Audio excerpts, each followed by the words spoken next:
Guys, gals, non-binary pals, welcome back to another exciting edition of Rhyme Signatures. Yes, it's the new year, it's 2025, and of course, as a result of that, nobody's putting out any new releases yet, bar a couple which are actually quite good, so keep your eye on the channel for those. But it's kind of like the drought period of the kind of new release schedule at the moment, so we're engaging in some content that I've been wanting to kind of get done, talk a little bit about, and today that means, because it's 2025, we are now officially halfway through the decade of the 2020s. God, Jesus, that's come around quick, hasn't it? So, I wanted to just take a little bit of time to talk about what I feel are the best releases of the 2020s so far. This is kind of across, like, kind of all genres, but I'm sticking to my wheelhouse here. I'm sticking to, like, the prog, the metal, the prog metal, all that kind of stuff, you know. What I know, basically. So, to that end, I am going to be listing off 10 honourable mentions. I was going to make this a top 20, but I don't really have the time and the energy to sort of quantify 20 in a row in a numerical fashion. So we're doing the top 10 and we're doing 10 honourable mentions. Now, to be anywhere on this list whatsoever is a heck of an achievement for the bands involved, so whatever you're thinking, do not feel that just because there's an honourable mention that I think any less of this particular album. Everything in this video has absolutely lit my entire world on fire for the times that I've been listening to it. So honestly, these are all great records. I'm only going to touch a little bit on the honourable mentions because I want to spend the bulk of this video talking about the top 10. So without any more farting around, let's get into it and go into the honourable mentions in alphabetical order. First up, it is Between the Buried and Me's Colours 2. Yeah, it's been a hot minute since we've had a new Between the Buried and Me record now, and I really do think this is a very, very strong example of their craft. No, it's not their best album, but it is certainly for me one of the best records they've released in recent times. Miles ahead of things like Automata 1 and 2 and Coma Ecliptic. Not quite up to the level of things like Parallax 2, but it's damn near close, and I think this is a very fine example of the band's work, and definitely a good place to jump in on them if you've never experienced them before. Next up, it's Blood Incantation with Absolute Elsewhere. Quite a recent entry, obviously, from 2024. I've been thoroughly enjoying this one. Obviously, if you're interested in my full thoughts on this album, you can check out the full review earlier on the channel. It's a great mix of death metal, it's a great mix of Pink Floydian elements, and it all comes together to make for something that's incredibly interesting to listen to, and something I've not been able to put down. Following that up, it's Dod Heimskard with Black Medium Current. This is definitely one of those albums that really awakened my recent resurgence into black metal. I've always found like the typical sort of common or garden black metal, as it were, kind of fine, but not that interesting. But when you start adding in these experimental elements, the progressive elements, which is exactly what Dod Heimskard have done incredibly well here, that's when it starts to become much more my speed. And this is a perfect example of just how good this particular subgenre can be. Massive, sprawling, creative, and interesting. It's a great record that you absolutely need to check out. Next up, we've got Dune with Eteman Anchor. Yeah, great one, this one. Absolutely love this. If you like big guitars and stomping melodies with crushingly brutal vocals, you can't miss this one. It's absolutely incredible. Their most recent album was, I felt, a little bit of a step down from Eteman Anchor. Still good, but it didn't quite have the same punch and pull as this one did. So if you're going to start anywhere with this band, do give this one a try. I guarantee you'll have a great time, especially if you want a bit like Mastodon-style prog metal with a little bit more bite. Next up, it's an album that I will champion for all times and eternity. It is The Stranger and Kaleidoscope. This is one of the best examples of really accessible progressive metal. The basic structuring of everything here is reasonably straightforward. It's just how well the angular instrumentation mixed against the incredibly accessible melodies and pop-like vocals really works incredibly well together. It makes for an album that's so easy to recommend, so easy to enjoy, and one that I can never stop listening to. I will consistently come back to this album time and time again and have an amazing time every time I listen to it. Right, next up, it is The World is a Beautiful Place and I'm No Longer Afraid to Die, and their album of Illusory Walls. This is a big one. This is massive. This is kind of like got that almost punky vibe going on to it, but with a lot of progressive sensibilities mixed into it. Long-form song structuring, especially towards the end. Leitmotifs to previous albums. Illusory Walls is one of those albums that will grow on you to an absurd degree. It starts off relatively easy, relatively accessible, but it gets a bit dense the further on you go in, especially with kind of wall of sound stuff and a lot of repetition going on. In particular, those last two long-form tracks, but my God, it is such a rewarding form of repetition. It's not one of these albums which really feels like it's grinding you down, but it feels like it's building you up every single time, and it climaxes in such a fantastic fashion. I absolutely love it. Right, Toe Hider. I have little to no memory of these memories. One of my favourite single-track albums of all time, quite easily. This really is Michael Mills absolutely showboating everything he can possibly do into one incredible sci-fi themed soup. It's got so many ideas, and every single one of them is pulled off near flawlessly. It's just such a great ride, so many different ideas going on, everything lands, nothing misses whatsoever. It's just such a fun time. If you've never listened to Toe Hider before, it's a great summary of everything they are as an artist, and it will definitely make you want to check out the rest of his discography. Right, 2 more honourable mentions. We've got Versa with A Voyage, A Destination Part 1. Now, Part 2 of this featured pretty high in my 2024 list, and I was tempted to include that instead of this, but ultimately I went for Part 1 simply because of how well and how much it affected me when I first listened to it. There are a few albums out there that I would describe as the auditory equivalent of a warm and embracing hug, but A Voyage to Destination Part 1 is absolutely up there with that description. It's warm, it's gentle, it's friendly, it's inviting, it's absolutely beautiful from start to finish. There is not a single moment of this record that I don't adore beyond description. It's wonderful, it's beautiful, it's thrilling. I love this album. And finally, in the honourable mentions, we have Vulcan and Technotura. Yeah, this is definitely one I really wanted to review if I was like doing reviews back when this came out in 2021, but alas, I kind of wasn't. But I just want to give some quick thoughts on this one just to set the scene. Imagine if Tool were a lot more interesting than they were. I know, controversial decision, but I'm not really a huge fan of Tool. I don't really get them, as it were. But this I get. This works for me. This scans on every single level. Vocals are great, the guitars are great, structuring is great. Everything about this album lands for me. It's everything I kind of want Tool to be, but they aren't. And if I'm given the option to listen to literally anything by Tool or this album, I will take Technotura every single day of the week. I'm really hoping we get something new from these guys soon, because it has been a good few years now, and I'm keeping my fingers crossed that they've got something cooking for the new year.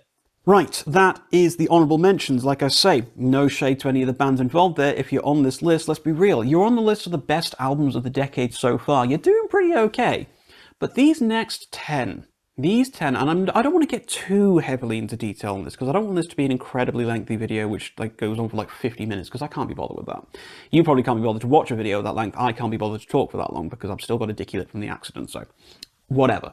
But yeah, these 10 are very special. These are the 10 albums that when I had to ask myself, can I justify excluding any of these from the top 10? I couldn't do it. I just simply could not bring myself to take these away. So, one thing to bear abundantly in mind here is that this isn't as straightforward as picking the top 1 or 2 from each year of the decade so far. Like, I'm not just going to go number 1 and 2 from 2020, number 1 and 2 from 2021, you know. It's not as simple as that. We have to stack these albums up against each other, so number 1 for 2023 might not be as good as number 1 from 2022, and so on and so forth, plus the passage of time and how these have affected me at the years that have passed since I first listened to them. It's a whole big smorgasbord of reasons as to why I've ranked these where they are. And then yell at me in the comments all you want after you watched it, so there we go. So, kicking the list off at number 10.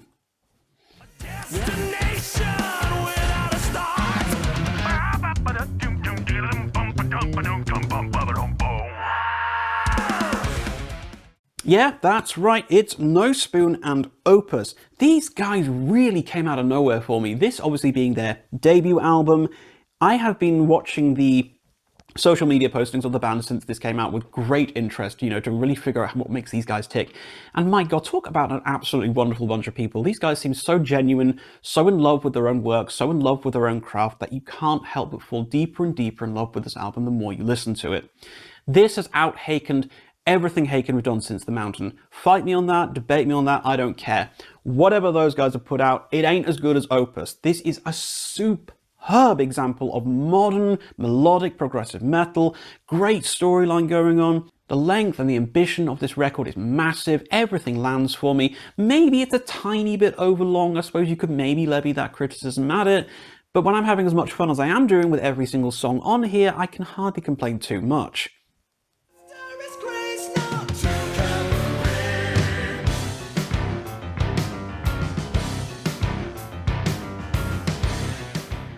Right at number 9, we're going with Moon Safari and Himmelbarken Volume 2.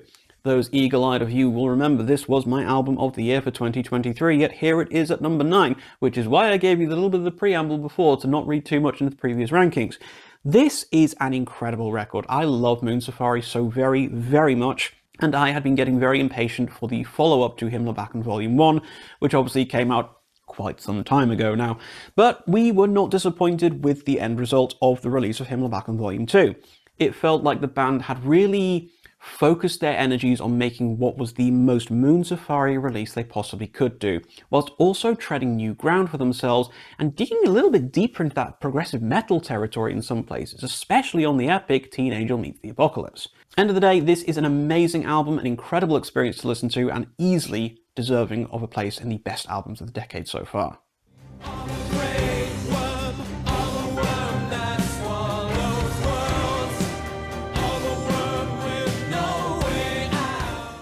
Right, number 8, it's HMLTD and The Worm. Yeah, we're getting a bit more experimental here, which is something I've noticed a little bit of in my list here. There are quite a few experimental releases I've been sort of digging back through and enjoying even more. Now, I loved this album when it came out. I thought it was a great example of how to do interesting music which doesn't compromise on vision, you know. There was definitely a goal. There was an end game goal with this album, and that was to tell an unusual and non-linear storyline, and I think they did a fantastic job at that. But what really strikes a balance with this one is how well implemented the jazzy, angular, off-kilter instrumentation complemented the bizarre storyline about this sort of, is it real, is it metaphysical worm, which is basically eating England, you know. Is the worm in our heads? Is it a real worm? Is this all just an allegory for something? You know, you can read into it as much or as little as you want. It's a great album, it's aged incredibly well. I think this has only gotten better the more I've listened to it, and I'm still obsessed with it.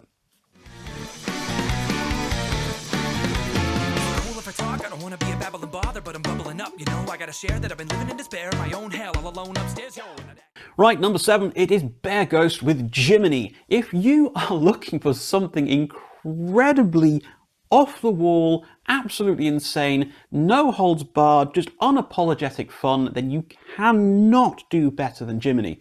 Every single song on this album is just ridiculous. They are having the most fun with this. You can tell the band are so engaged with what they're doing. They are having an absolute blast. The lyrics are hilarious, the vocals incredible, the little random musical segues into just absolute nonsense are incredible. Like, how many progressive metal albums have kazoo solos in them? I'm going to tell you, it's not many. And how many have kazoo solos in that actually make sense within the context of the music? Even fewer.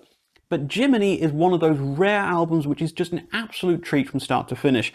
It's not a particularly long album, it stays around for as long as it needs to, and nothing is missed. Every single beat lands, every single song is amazing fun. Even when they get a bit more serious with the last track, the band don't miss a single beat. Jiminy is an extraordinary experience. It's one of the most fun albums I've ever listened to, and it certainly deserves its place this high in the list.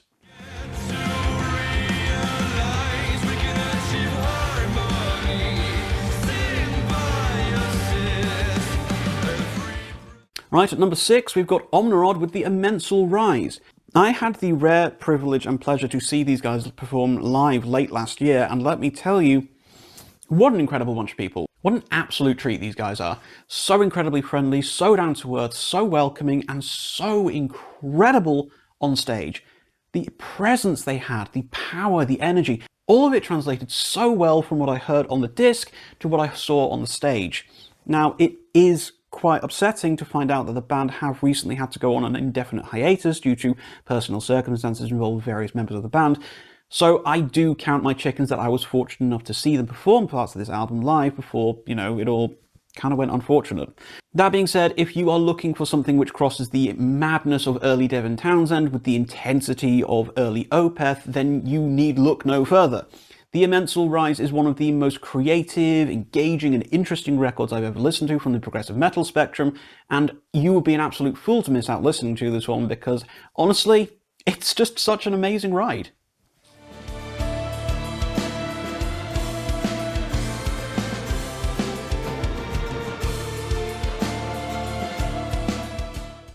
Right, at number 5, midway point, it's Aquilus and Bellum 2. Yes, my album of the year of 2024 is riding high at the midway point in the list. I love this album. I am obsessed with this. I'm still obsessed with this. I still listen to this on a pretty regular basis, and even now, to this day, I will get full all-over-body goosebumps when listening to it, because quite frankly, the experience is so intense and so remarkable that it's hard for me to imagine not getting goosebumps listening to this. Equal parts dark and cinematic theatrical score to sinister black metal, Bellum 2 is one of the most interesting records I've listened to all decade, and every time I feel like I need something to really boost my mood, to really shake up my emotions, I know I can whack this on, and I know that once I finish listening to it, I will be still head over heels in love with this as I was when I first listened to it. An incredible experience, well worthy of my album of the year of last year, and definitely earns its place in this list.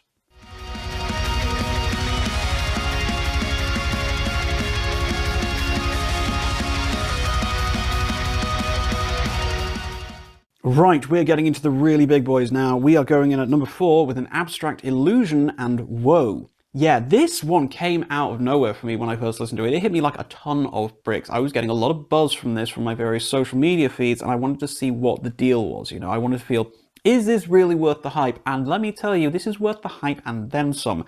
Woe is one of the most accomplished, complete, and absolutely resonant albums I've ever listened to. As far as progressive death metal goes, I really can't think of anything which does this better. It's just so complete. It really does feel like I can put this up on a shelf with the likes of Opeth's Blackwater Park in terms of how engaging and how affecting of me this has been. You cannot miss this album if you're into this kind of dark, brutal, sinister death metal, but tinged with moments of clarity, moments of levity, and just moments of just pure, brilliant sunshine amidst the darkness. Woe is an extraordinary release. I'm super excited to see if the guys have got anything new coming, because whatever they've got cooking up next, I will be waiting for with bated breath.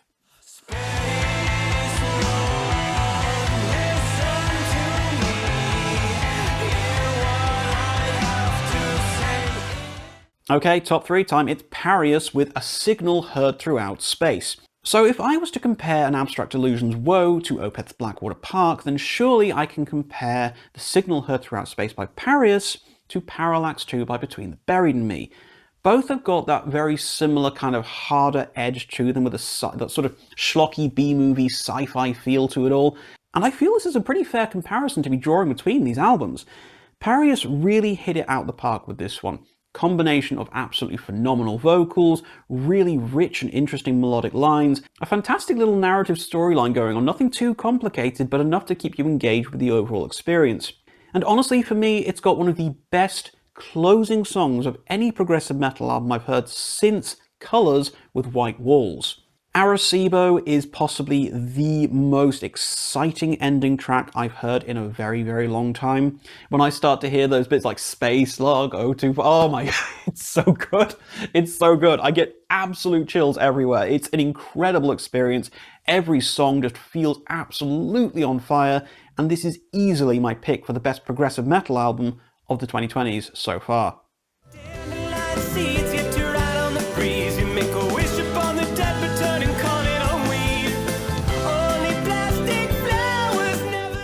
Right, number 2, it is Will Wood with In Case I Make It. Now, I can imagine some people who've been following the channel for a while and following my social media feeds for a while might have been thinking that I was talking about this album being my number 1 spot, and in truth, it nearly was.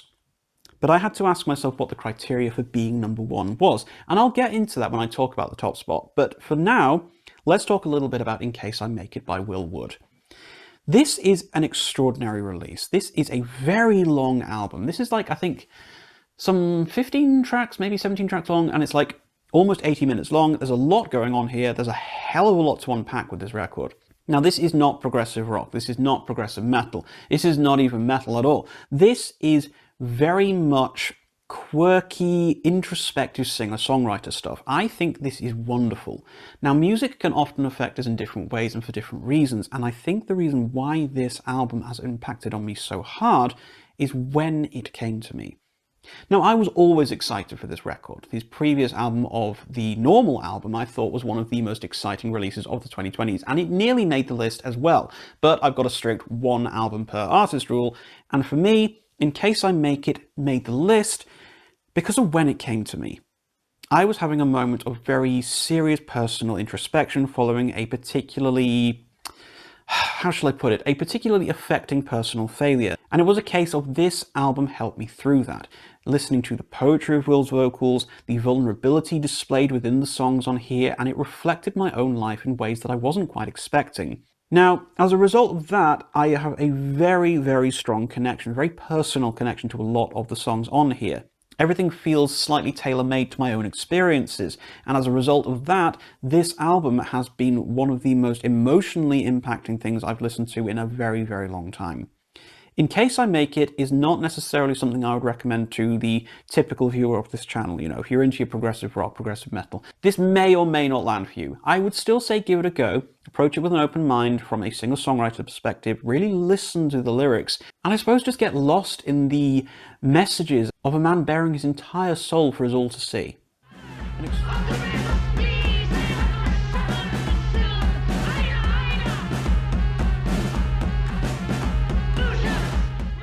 Right, number one, as I say, it is Io Sanaunkane, Era. This is...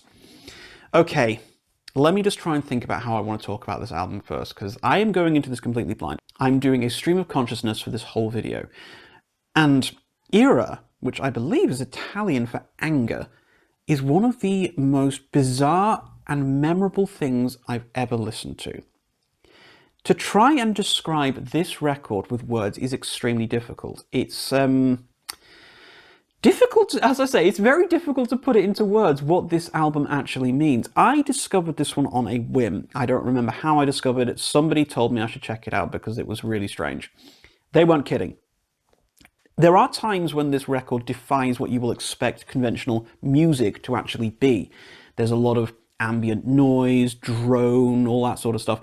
And the whole thing is presented in a weird mishmash of made-up language, as well as things like French and English and some various other foreign languages. And it all kind of mashes together lyrically and vocally to feel like a fever dream. Nothing makes sense. The second you think you're understanding what the vocals are, they will suddenly move back into nonsensical gibberish, and I think that's kind of the point. The music as well that accompanies this is similarly discordant. There's a very uncomfortable feeling to this entire album, and again, that feels like it is the point. I think the closest I can equate this record to is it's like listening to what a hypnotic trance feels like. If you've ever experienced that particular side of things, if you've ever undergone any kind of hypnotherapy or any guided meditation, that kind of stuff, and you end up in that state where you are dropped, where you are deep under, and you aren't quite sure what's real anymore, and you're not quite sure what's awake and what's asleep, this album is the auditory equivalent of that. It's very long, it's very deliberate, it's very drawn out, everything takes its time, everything really moves at a glacial pace, but at the same breath, it's very, very immediate. There's a lot of angular segues into strange, off-kilter, bizarre interludes, and it all sort of draws itself back into this central running style and theme. Era is... when I was deciding on what was going to be number one for this list, I had to ask myself what constitutes the best album of the decade so far? What is it about the top spot that will put it in that deserved spot? Is it the best instrumentation? Is it the best vocals? Is it the best songwriting? Is it all of these things put together? Argumentatively, you could say yes, maybe it should be.